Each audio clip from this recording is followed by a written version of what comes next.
दोस्तों से किसी ने पूछा था 250 का आंकड़ा याद रखिए। अगर आपका ब्लड शुगर बिना किसी दवाई के खाना खाने के 2 घंटे बाद 250 mg पर डेसिलिटर से नीचे रहता है तो नॉर्मल, ठीक ठाक। 200 रहे तो बहुत अच्छा, 250 रहे तो कोई चिंता की बात नहीं है। अच्छा, अब ये नंबर मुझे कहां से मिला? पूरे दुनिया में जितने सारे ट्रायल हुए हैं डायबिटीज पे, ACCORD trial, ADVANCE trial, UKPDS trial, VADT trial, वो सारे ट्रायल को इकट्ठा करके उन पे एक रिसर्च पेपर आया जिसे कहते हैं एसीपी गाइडलाइन 2018 में। वो रिसर्च पेपर ने ये बोला कि अगर किसी का 8 से नीचे HbA1c है, विच ट्रांसलेट टू 250 mg पर डेसिलिटर ब्लड शुगर से नीचे, तो उसे नॉर्मल माना जाए पूरे दुनिया में। भारत में क्या हुआ, ये आने के बाद इंडियन मेडिकल एसोसिएशन ने एक प्रेस रिलीज जारी किया अपने सारे डॉक्टरों के लिए कि ये जो नया गाइडलाइन आया ना, ये किसी पेशेंट को बताना नहीं, क्योंकि पेशेंट को बताएंगे तो क्या होगा? हाँ, तो वो तो बोलेंगे मैं तो नॉर्मल हूं, तो डायबिटीज पेशेंट नहीं है, मैं दवाई क्यों खाऊं?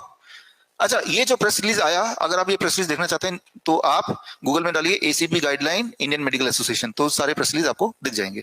तो 250 mg पर डेसिलिटर से नीचे ब्लड शुगर रहे तो नॉर्मल मानिए, 200 से नीचे रहे तो और अच्छा है, ठीक है ना। अब ब्लड प्रेशर की बात कर लेते हैं। ऊपर और नीचे को जोड़िए, सिस्टोलिक एंड डायस्टोलिक। अगर वो 250 से नीचे नीचे है तो ठीक मानिए उसको। 150/90 अगर दोनों को जोड़ेंगे तो कितना आ जाएगा? दोस्तों नॉर्मल है। उससे ऊपर है, पहले नॉर्मल था लेकिन अब बढ़ गया, तो उसको नीचे लाने का कैसे है? दवाई से नहीं, बिना दवाई के। दवाई से जब नीचे लाते हैं तो हार्ट को वो कमजोर करके तब ब्लड प्रेशर नीचे आता है, राइट। तो वो that is not the right technique. जिस तरह से बैलून में हवा भर दिया तो एयर प्रेशर ज्यादा आ गया ना, अगर एयर प्रेशर कम करना है, हवा थोड़ा कम करना पड़ेगा। ठीक उसी तरह से बॉडी में अगर कुछ फ्लूइड इकट्ठा हो गया तो ब्लड प्रेशर बढ़ेगा, तो फ्लूइड को हटा दो। कैसे हटाना है? 5 मिनट में आ रहा हूं। कोलेस्ट्रॉल, टोटल कोलेस्ट्रॉल कितना होना चाहिए? सिर्फ एक आंकड़ा याद रखिए, 250 से नीचे नीचे सब कुछ ठीक है, राइट। 250 से ऊपर है तो नीचे ले आइए। अच्छा, इसका सबूत क्या है? ये किताब है, इस किताब में पूरे एविडेंसेस दिए, पढ़ सकते हैं आप। 250 से ऊपर है तो क्या करें? तो नीचे लाइए। नीचे लाने के लिए सिर्फ एक काम करना है, डू नॉट ईट कोलेस्ट्रॉल। खाइए मत कोलेस्ट्रॉल। कैसे पता चलेगा किस चीज में कोलेस्ट्रॉल है कि नहीं? मैंने बताया, जो भी चीज जानवरों से निकल के आती है वो अगर आपके पेट में जाएगा तो कोलेस्ट्रॉल है। अच्छा, डेयरी प्रोडक्ट प्लांट से निकलता है कि जानवर से निकलता है, तो उसमें कोलेस्ट्रॉल है, तो मत खाइए, उसको कम कर दीजिए। कई देश है, मलेशिया है, वियतनाम है, नेपाल है, जहां ज्यादातर लोग नॉनवेज ही खाते हैं।